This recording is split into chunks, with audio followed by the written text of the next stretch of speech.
네, 오늘은 누가복음서 5장 31절에 32절에 있는 말씀을 통하여 죄인을 불러 회개시키러 왔노라 라는 주제를 가지고 은혜를 나눠보고자 합니다.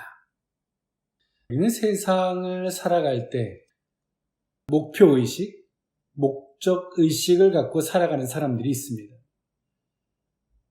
우리가 어떤 행동들 또 어떤 선택을 할 때 그것을 옳은 선택, 또 내가 최선의 선택이 무엇일까를 항상 사람은 고민합니다. 그러나 우리가 목적의식, 목표의식이 분명하면 그런 의식들이 그 사람의 기준이 됩니다. 우리가 어떤 선택을 했을 때 잘 되고 못 되고를 떠나서 그런 목적의식, 목표의식이 선택의 기준이 되므로 그 선택의 결과는 하나님의 몫이 되는 것이죠. 우리는 어떻게 하면 잘 살까를 고민하기보다 우리의 삶의 기준이 과연 무엇인지를 생각해 볼 수 있어야 되고, 우리가 가지고 있는 목표의식, 목적의식이 정말 올바른지 뚜렷한지를 한 번쯤 생각해 봄이 옳은 줄 믿습니다. 오늘 본문 예수님께서 중풍병자를 치유하시면서 하셨던 말씀인데요. 누가복음서 5장에 나와 있는 오늘 예수님의 사역. 다른 복음서는 시간의 순서대로 복음서를 기록했다면 오늘 누가복음서는 시간 순서대로 나열하는 형태가 아니라 한 주제를 가지고 그리고 저자가 전하려고 하는 메시지의 주제를 따라서 시간대를 중시하지 아니하고 본문을 기록하였습니다. 그 가운데서 오늘 누가복음서 5장은요. 예수님의 제자들을 부르시고 또 나병 환자를 치료하고 중풍병자를 치유하며 또 세리 마태를 부르시는 사건과 요한의 서기관들과 바리새인들 간의 금식의 논쟁을 통해서 새 포도주는 새 부대에 넣어야 할 것이다 라는 유명한 말씀이 있는 것이 오늘 누가복음서 5장에 있는 말씀입니다. 오늘 이 본문이 가지고 있는 공통적 주제는 뭐냐면 예수님의 부르심, 당신이 메시아라는 부분을 증명하고 있는 것이 오늘 누가복음서 5장에 있는 말씀인데요. 오늘 예수님은 그 무엇보다도 당신이 뭔가를 선택하시고 행동하심에 있어서 예수님은 분명하셨습니다. 즉 예수님이 그렇게 행동함에 있어서 기준, 그 목적의식과 목표의식이 예수님의 기준이 되었는데 그 중에서 예수님의 사역 가운데 하나, 그것이 뭐냐면 오늘 말씀의 제목과 같이 예수님은 죄인을 불러서 회개시키러 왔노라. 그것이 예수님이 목표셨고 목적이셨습니다. 예수님이 십자가에 못 박혀 죽으시는 것도 그들의 회개를 통해서 구원의 역사를 이루시기 위함이었죠. 예수님은 보다 더 그것이 분명했습니다. 그러나 그때 당시에 살았던 유대 종교 지도자들은 받아들이기에 굉장히 거북스러운 일들이었죠. 이때 당시에 있었던 문둥병자, 나병 환자. 이때 나병 환자는 지금의 나병 환자들과는 조금 더 폭넓은 시야를 갖고 있었는데 그것이 뭐냐면 여러 가지 피부병들을 다 통칭해서 이때 당시에는 나병 환자라고 통칭했습니다. 그리고 이 나병 환자들은 부정한 것이었기 때문에 사람들과 가까이 하면 안 됐죠. 그래서 이 사람들은 길거리에 다니다가 사람들이 자기에게 가까이 오는 것 같으면 부정하다, 부정하다 외쳐야만이 됐습니다. 그런데 오늘 예수님께서는 그 나병 환자의 몸에다가 손을 대시고 그를 치유하셨습니다. 그때 당시에 가졌던 사고방식에서는 오늘 예수님의 이런 행동을 결코 받아들이기 힘든 부분이었습니다. 그리고 중풍병자, 동료들이 중풍병자를 데리고 왔는데 들어갈 틈이 없어서 지붕을 뚫고 그 중풍병자를 달아내리죠. 그리고 그 믿음을 보시고 그 중풍병자를 치유하십니다.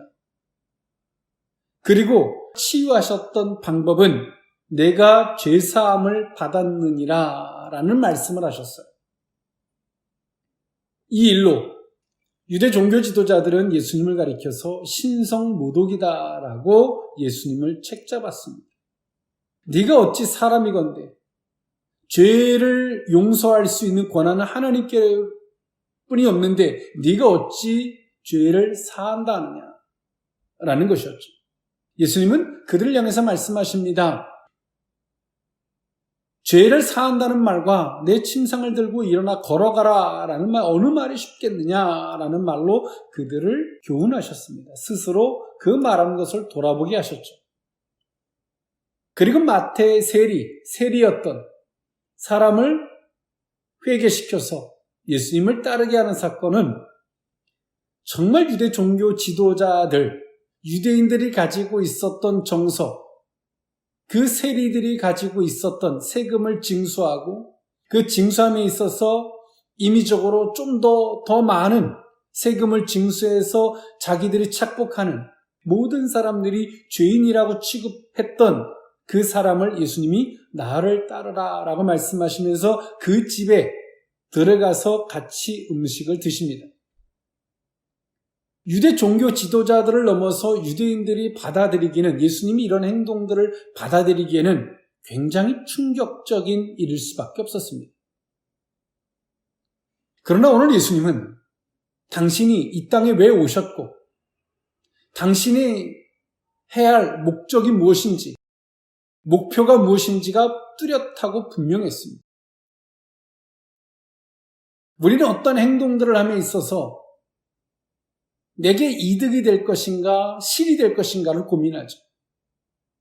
그러나 오늘 예수님의 행동은 내가 이득이 되고 실이 되는 걸 고민하는 것이 아니라 오늘 예수님은 이런 행동을 함에 있어서 일어날 혼란스러움은 불보듯 너무나 자명한 것이었고 예수님은 너무나 잘 알고 있었습니다.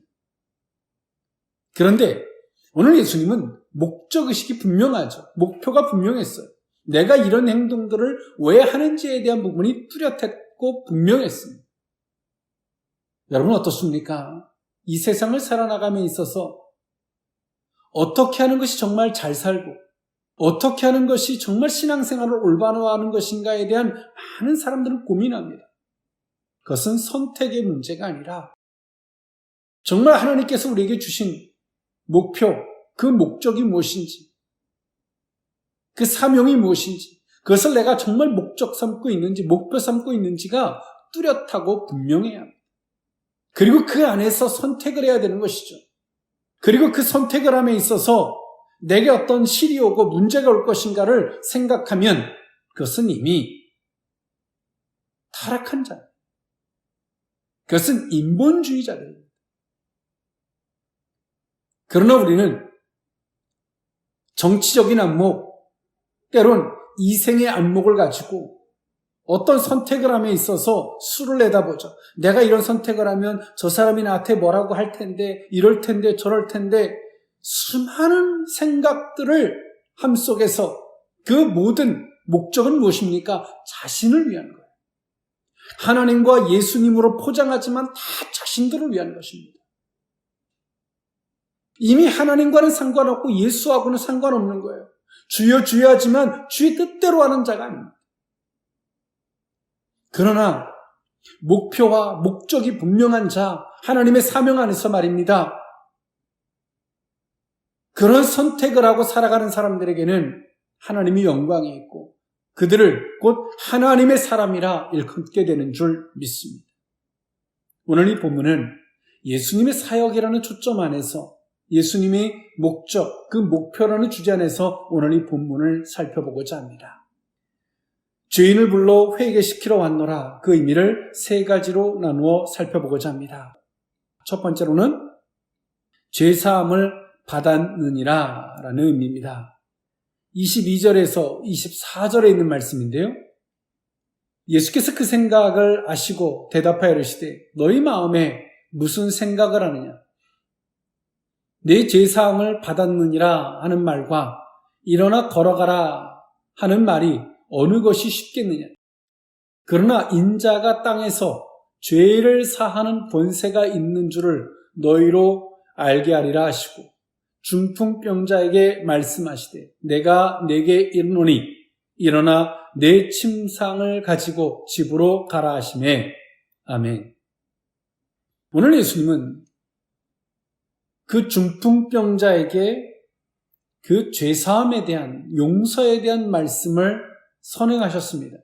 그 이유는 인간이 가지고 있는 모든 문제를 해결함에 있어서 선행되어져야 할 것이 있습니다. 그것이 뭐냐면 죄라는 것입니다. 단순히 이 세상을 살아나감에 있어서 도덕과 윤리적 죄를 넘어선 하나님과 인간 사이의 죄라고 하는 문제가 있다는 거죠. 그 하나님과 인간 사이의 그 문제가 곧 인간의 문제가 되었다는 사실이죠. 그래서 예수님은 선행적으로 그 죄를 해결하심이죠. 죄를 용서하심으로 오늘 이 중풍병자를 치유하십니다. 그러나 오늘 유대 종교 지도자들에게 있어서는 이것은 신성모독이었습니다. 인간이 그 죄를 용서한다, 사한다라고 하는 것은 결코 받아들일 수 없는 것이었죠. 우리가 신앙생활을 함에 있어서 정말 은혜롭다라는 표현을 쓸 때가 있어요. 그것은 내 목적한 바가 이루어져서 은혜롭다라고 하는 걸 넘어선 이야기인데, 근본적인 이야기입니다. 그 말은 무슨 말이냐? 우리의 죄가 보여요. 그리고 그 죄가 사해지는 게 보입니다. 그럴 때 누구도 빼앗아갈 수 없는, 사단이 어떤 시험을 해도 흔들릴 수 없는 은혜의 삶을 살고 있다라는 표현을 하게 됩니다. 은혜라는 말 그 자체가 자격이 없는 자에게 주어지는 것이라고 정의되어져 있는 것처럼 말입니다. 그런데 우리의 신앙이 이렇게 성숙하고 은혜가 될 때는 내 죄가 보이고 그 죄를 사하시는 예수님이 보이는데, 우리의 신앙이 흔들리고 뭔가 갈급할 때가 오면 우리의 죄가 보이지 않아요. 내가 의로움이 커 보입니다. 내 열정과 내 의로움이 커 보이지 결코 나의 연약함이나 나의 죄가 보이지 않습니다.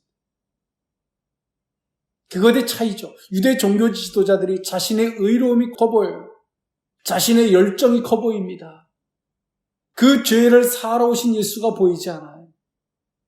어떤 사람들은 들어갈 틈이 없어서 지붕을 뚫고 침상에다가 사람을 달아내리지만, 어떤 사람들은 예수님의 기적을 보고도 그 예수가 보이지 않아요. 똑같은 걸 보고도 보는 자와 보이지 못하는 자. 어떤 사람들은 지붕을 뚫고라도 그분을 찾아가는 사람이 있는가 하면, 어떤 사람들은 예수님이 하는 행동들에 대해서 다 시험에 들 만한 요소가 된다는 사실이죠. 그 차이가 무엇일까요? 우리가 보는 안목의 차이입니다. 어떤 기준에서 보느냐는 거죠. 오늘 예수님이 하시는 사역, 목적이 분명했어요. 예수님이 한 번만 내가 이런 행동을 함에 있어서 저 사람들이 어떻게 내게 행동할 텐데 이렇게 2차, 3차적인 것을 생각하셨다면 예수님이 이렇게 행동할 수가 없죠. 왜? 예수님은 사명에 입각해서 목적과 목표의식이 뚜렷하고 분명했습니다. 그것이 예수님이 어떤 행동을 함에 있어서 기준이 된 것이죠. 병 자체를 고치고자 하는 게 목적이 아니에요. 그를 죄사하게 하시는 거예요. 오늘 나병 환자에게도 그 손을 대신 것은 부정합니다. 그러나 예수님이 그 나병 환자에게도 손을 대시는 것은 그의 죄를 사하시기 위함이었어요. 달리기를 하는 사람이 목표의식이 뭡니까? 고림점을 향해서 그것이 목표가 되겠죠.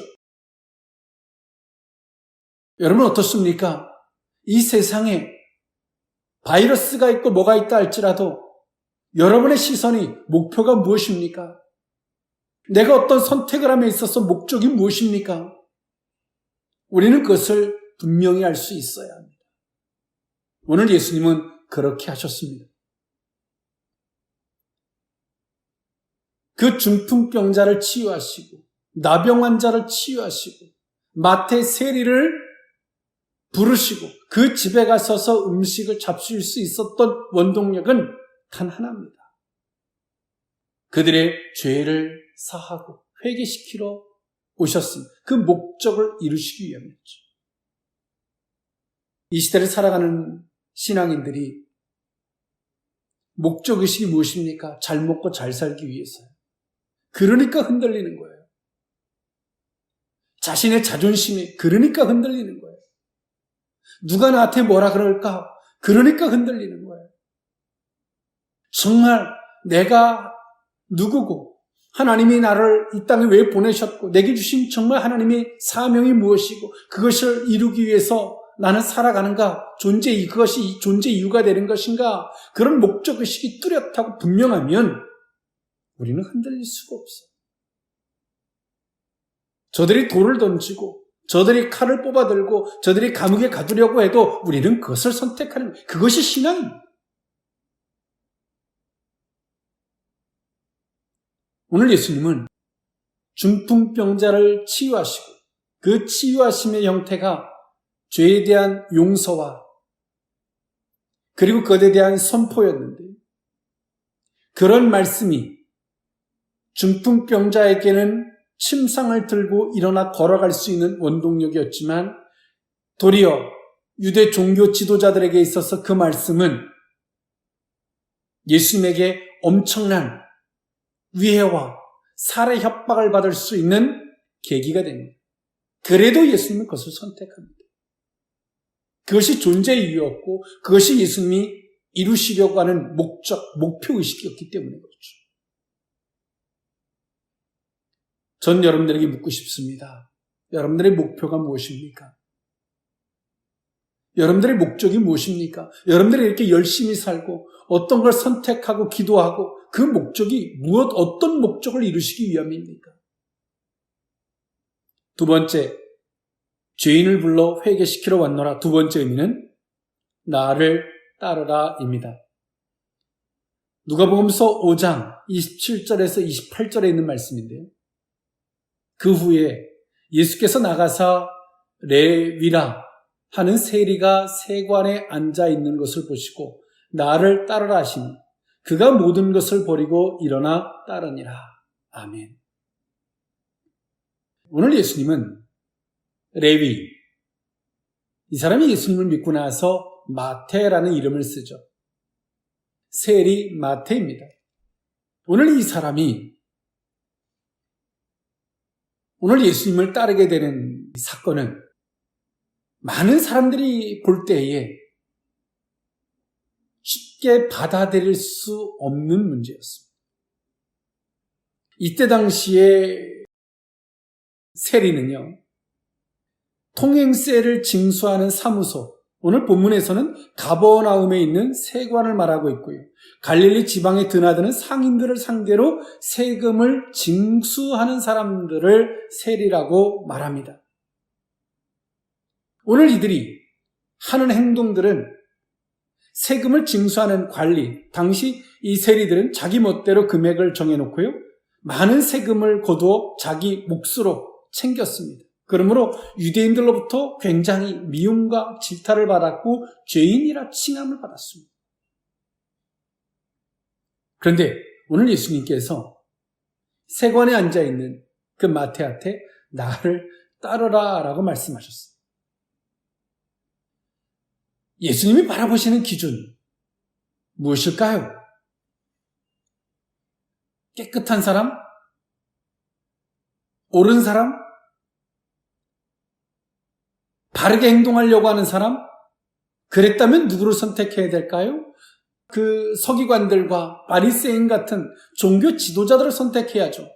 그런데 예수님의 제자를 선택함에 있어서 세관에 앉아서 많은 사람들이 죄인이라고 돌을 던지는 그 사람을 선택하시고 예수님은 그에게 나를 따르라 라고 말씀하세요. 예수님이 보시는 기준이 무엇입니까? 예수님은 그 심령을 보셨어요. 어떤 심령? 본인이 비록 죄인된 행동을 하지만서도 그 죄 때문에 괴로워 그 죄를 해결하고 싶어 몸부림치고 있는 그 심령을 본 겁니다. 이때 당시 유대 종교 지도자들은 자신이 죄가 안 보여요. 자신의 의로움만 보입니다. 내가 얼마나 훌륭한 사람이고 내가 금식을 하고 기도하고 내가 얼마나 애쓰는데 그렇게 의로움에 빠져있는 사람들은 죄가 보이지 않지만 오늘 세관에 앉아서 세금을 징수하고 있었던 그 마태, 그 레위라고 하는 그 사람은 그 심령에서 그 죄 때문에 미쳐하고 있는 거예요. 양심의 가책을 느끼고 괴로워하고 있어요. 예수님은 그를 선택하셨어요. 1차적인 것은 죄인을 불러 회개시키러 왔노라. 예수님의 목적은 분명하시죠. 그를 더 나아가서 제자 삼으셨어요. 죄를 해결하는 걸 넘어서 예수님이 뜻대로 살려고 하기에 그를 선택하신 겁니다. 그리고 이 레위는 마태, 세리는 부르니까 그 즉시 그 직을 버리고 예수님을 따릅니다. 여러분 그렇게 할 수 있겠습니까? 오늘 내가 앉아있는 당장의 그 자리가 내게 얼마나 많은 수익을 갖다 주는데 그 자리를 당장 일어나서 내가 주를 따를 수 있겠습니까? 결코 쉬운 일이 아니에요. 그러나 세리는 그 즉시 그 직을 버리고 예수님을 따릅니다. 예수님이 보시는 것은 오늘 현재 그들이 하는 행위, 막 노력 그것보다 더 중요한 것은 그의 심령을 보신 거예요. 그리고 나를 따르라 라고 명령하셨어요. 우리가 어떤 기준을 갖냐에 따라서 그것을 볼 수 있느냐 볼 수 없느냐의 문제가 있는 거죠. 예수님은 죄인을 불러 회개시키러 왔노라. 정말 예수님은 그 목적이 분명하셨어요. 그 목적 때문에 십자가에 못 박혀 죽기도 하셨어요. 그 안목으로 보니까 오늘 마태 세리가 괴로워하고 있는 게 보여요. 미칠 것 같은 그 마음이 보이는 거죠. 그리고 그를 선택하셨어요. 오늘 우리가 보는 것이 그리고 우리가 선택하는 것이 많은 사람들에게 희롱조롱을 받을 수 있습니다. 예수님이 마태 세리를 선택하심으로 말미암아 예수님을 향해서 네가 네 스승이 죄인을 선택했다라고 막 조롱을 받습니다. 그러나 우리 목적이 분명하면 그들이 어떤 돌을 던지든 무엇을 하든 그것은 중요하지 않습니다. 하나님이 반드시 판단하실 것이고 하나님이 반드시 그 모든 것들을 드러내시고 신용하실 것이기 때문에 그렇습니다. 오늘 우리는 이 시대를 살아가는 크리스찬들이 나약하고 연약한 것이 아닙니다. 사람에게 인정받고 사람에게 칭찬받고 저들이 나한테 뭐라 할까? 그것 때문에 조바심을 갖기에 연약하고 초라하고 비겁한 것입니다. 하나님 아시지요? 내가 어떤지. 여러분 거짓말하지 마십시오. 본인들 때문에 본인의 자존심, 본인의 명예 때문에 선택하는 그 거짓에 빠져있기 때문에 그렇습니다. 우리는 이 시대를 살아가면서 보다 더 분명한 목적의식, 목표의식이 필요한 시대를 살아가고 있습니다. 그것을 분별할 수 있기를 원합니다. 마지막 세 번째로 죄인을 불러 회개시키러 왔노라. 세 번째 의미는요. 회개시키러 왔노라입니다. 누가복음서 5장 29절에서 32절에 있는 말씀인데요. 레위가 예수를 위하여 자기 집에서 큰 잔치를 하니 세리와 다른 사람이 많이 함께 앉아 있는지라. 바리새인과 그들의 서기관들이 그 제자들을 비방하여 이르되 너희가 어찌하여 세리와 죄인과 함께 먹고 마시니? 예수께서 대답하여 이르시되 건강한 자에게는 의사가 쓸데없고 병든 자에게라야 쓸데있나니 내가 의인을 부르러 온 것이 아니요 죄인을 불러 회개시키러 왔노라. 아멘. 회개시키다, 돌이키게 하다, 변화시키다. 하나님에게서 멀어진 자를 다시 돌아오게 하다. 그 뜻에서 멀어진 자를 돌아오게 하다. 라는 의미들을 포함하고 있죠. 오늘 마태 세리는 즉 예수님이 나를 따르라 라는 말씀 가운데 즉각적으로 돌이켰고요. 그 집에서 잔치를 배설하고 예수님을 그 잔치로 초대했습니다. 예수님이 그 잔치에 참여하셔서 식사하실 때 서기관들과 바리새인들이 예수님의 제자들을 향해서 조롱하죠. 너희 스승이 어찌하여 죄인들과 먹고 마시느냐라고 책망을 합니다. 그럴 때 예수님이 하셨던 말씀이죠. 나는 의인을 부르러 온 것이 아니라 죄인을 부르러 왔다. 그리고 그 죄인을 불러 회개시키러 왔노라 라고 분명히 말씀하셨습니다. 예수님은 어떤 것을 선택하실 때 선택의 목적이 분명하죠. 아담과 하와가 타락한 이후에 우리 인간은 예수님으로 말미암지 않고서는 원죄가 해결될 수 없고 예수님으로 말미암지 않고서는 우리는 진정한 회개를 이룰 수 없습니다. 오늘 예수님은 그것을 아셨죠. 그리고 이 땅에 그 사역을 위해서 이 땅에 오셨고요. 그리고 오늘 예수님은 분명히 말씀하십니다. 나는 죄인을 불러 회개시키러 왔다. 오늘 누가복음서의 인자, 한자어로 사람 인자, 아들 자자를 써서 사람의 자식이라는 얘기인데요. 인간의 육체의 옷을 입으시고 이 땅에 오신 예수, 메시아, 성육신하신 예수님을 뜻하는 인자라는 표현. 누가복음서에 만약 26회의 표현이 나오는데 오늘 누가복음서 5장에 인자라는 표현이 처음 나옵니다. 오늘 예수님은 사람의 옷을 입으시고 이 땅에 오셔서 하나님을 논합니다. 그리고 죄의 용서를 논해요. 못 받아들이는 거죠. 유대 종교 지도자. 그러나 예수님은 목적의식이 분명했어요. 세리가 잔치를 배설했고 그 집에 가셔서 식사를 하신 것은 배가 고프심도 아니고 좋은 음식을 드시고 싶으심도 아니고 단 하나, 그를 회개시키기 위함입니다.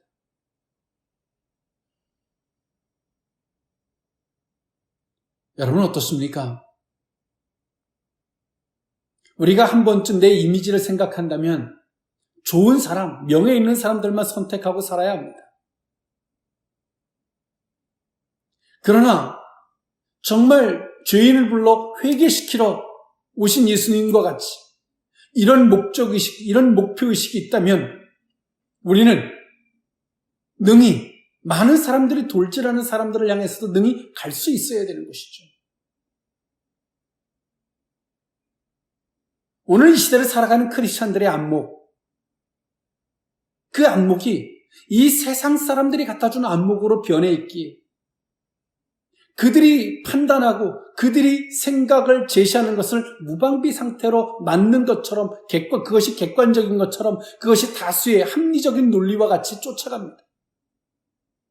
그러나 성경은 그것이 옳다라고 말하지 않아요.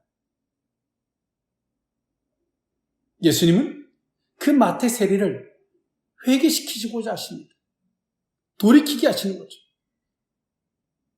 이때 유대 종교 지도자들이 그 마태 세리를 향해서 정죄만을 했지, 판단만을 했지, 그에게 침을 뱉었지, 그에게 욕을 했지, 그에게 가서 회개시키려고 애쓴 사람은 아무도 없었습니다.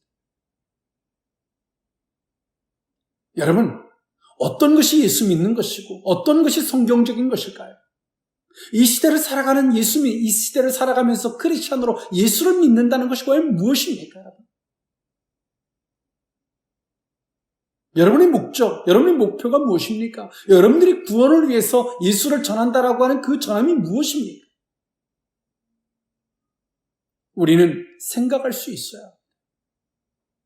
예수님은 마태 세리 집에 갔고 예수님은 그를 회개시키려고 합니다. 다시금 그 세관으로 가지 않도록 오늘 이 마태는 변해서 예수님을 따르는 예수님의 제자가 됐고 훗날에 오늘 이 마태는 마태 복음서를 기록하게 됩니다. 유대인들을 향해서 말입니다. 놀랍지 않습니까? 우리는 정죄를 판단하는 자리에 씁니다. 많은 세상 사람들의 다수의 논리와 같이 침뱉고 욕하고 비방하고 비난하는 자리에 씁니다. 그리고 그들은 말합니다. 나는 현실적이고 나는 분명한 사실을 말하는 것이고 나는 합리적인 선택을 하는 것이다 라고 말합니다. 그러나 그들은 예수하고는 상관없는 주여 주여 하지만 하나님과는 상관없는 자들입니다. 우리는 그들을 회개시키는 자리에 서야 들을 수 있는 자에게 말입니다. 듣고자 하는 자에게 말입니다. 오늘 예수님은 이처럼 듣고자 하는 자, 변하고자 하는 자들의 예수님이 되셨습니다. 그들의 구원자가 되셨고 그들의 죄를 용서하시는 주가 되어주셨습니다. 그리고 그들을 변화시키셔서 그들을 치유하셨고 예수님의 제자로 삼아주셨습니다. 그러나 자신이 의롭다고 자신의 죄가 보이는 것이 아니라 자신의 의가 더 커 보이고 자신의 열정 속에 빠져 있었던 사람들을 향해서는 예수님은 그들에게 심판을 갖다 놓으셨습니다.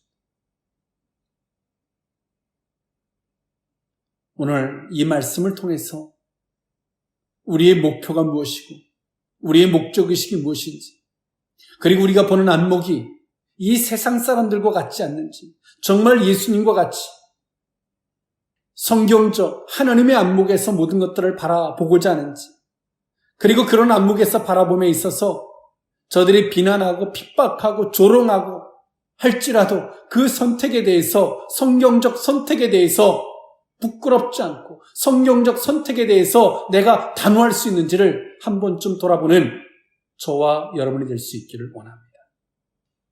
기도하겠습니다. 사랑의 하나님, 죄인을 불러 회개시키러 왔노라 말씀하셨던 주님의 음성을 듣습니다. 우리가 무언가를 선택함에 있어서 분명히 기준이 있을진데 그 기준이 우리가 가지고 있는 목표, 목적의식일진데 우리가 목표가 무엇인지 우리가 정말 이루고자 하는 그 목적이 무엇인지를 한 번쯤 돌아봅니다. 그리고 하나님, 그런 선택을 할 때 일반적 선택이 아닌 선택을 할 때 일반적인 사람들이 돌을 던지고 침을 뱉고 비난하고 비방할지라도 그 선택에 대해서 단호할 수 있고 그 선택에 대해서 분명할 수 있는지를 주께서 우리에게 묻고 또 그런 자를 또 사용하시고자 하실진데 우리가 과연 어느 자리에 서 있는지 이 시대를 살아가는 동시대를 살아가는 크리스천들에게 주께서 물으심인 줄 믿습니다. 주여, 오늘 이 말씀이 우리들에게 회개할 수 있는 기회가 되게 하시고 우리의 목표와 우리의 목적이 주님이기를 주님이 우리에게 주신 그 뜻일 수 있기를 원합니다. 예수님의 이름으로 기도하옵나이다. 아멘.